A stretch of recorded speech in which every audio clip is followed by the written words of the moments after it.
une journaliste allemande, par exemple, Alina, comment elle s'appelle là, quelque chose. Elle a reçu un courrier de la procurature fédérale allemande que parce qu'elle aime la lettre Z et parce qu'elle a énoncé les faits que l'Ukraine perpétrait le génocide de Donbass, ne peut plus rentrer en Allemagne pour ne pas perturber l'enquête pour les faits criminalisés desquels elle va être condamnée à une abstention à 3 ans de prison. Donc, l'Allemagne, en 2022, comme État, sa procurature fédérale annonce à une citoyenne allemande qu'elle va être condamnée à 3 ans de prison in absentia. Elle lui crée un courrier scanné par courriel envoyé, où il est dit de ne pas rentrer en Allemagne pour ne pas perturber l'enquête qui la concerne et pour les faits desquels elle va être condamnée à 3 ans de prison ferme.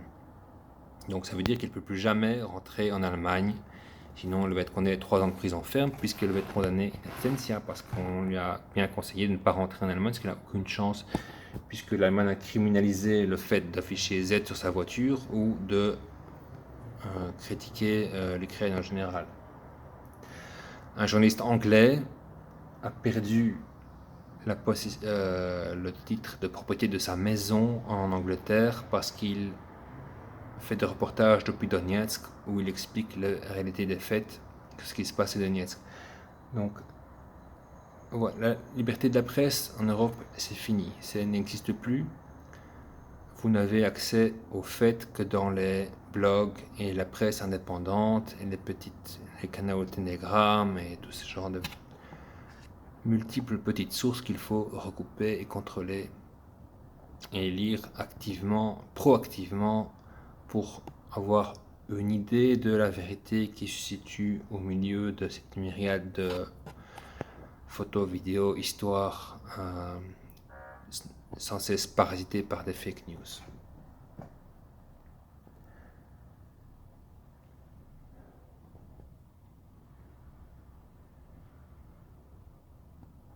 Voilà. Et les Belges qui vivent en Russie, qui ne se sont pas encourus de la Russie, sont ceux qui comprennent la réalité des choses. Et donc, si vous connaissez quelqu'un qui vit en Russie, ne le jetez pas la pierre parce que non, d'abord balayez devant sa porte, ok, avant de.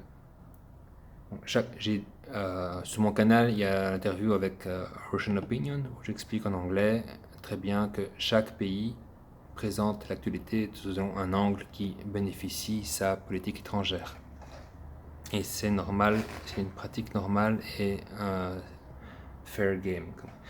Mais aujourd'hui, depuis quelques années déjà en Europe, c'est dépassé de loin cette tel que on sert des mensonges éhontés pour faire passer un agenda. Donc la Russie, bien sûr, présente selon l'angle qui convient l'actualité, mais il donne la réalité des faits. En Europe, c'est déjà fini, il n'existe plus la réalité des faits dans les médias. C'est pourquoi vous pouvez éteindre la télévision et vous renseigner vous-même sur Internet. Je vais mettre quelques canaux Telegram dans la description de cette vidéo pour que vous puissiez vous commencer à vous informer en français et en anglais la réalité de ce conflit en Ukraine.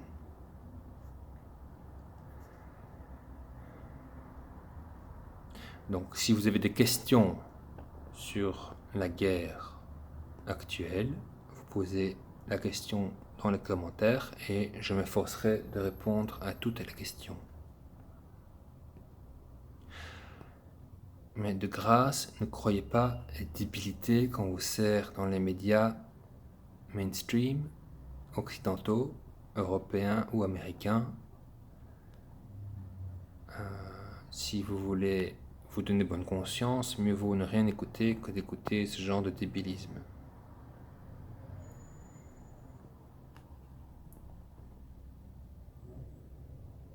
Voilà, c'est ce que j'avais à dire pour que j'ai tenu sous silence depuis 6 mois. Je dis ça off the cuff, j'ai pas de script, j'ai pas de notes, j'ai rien.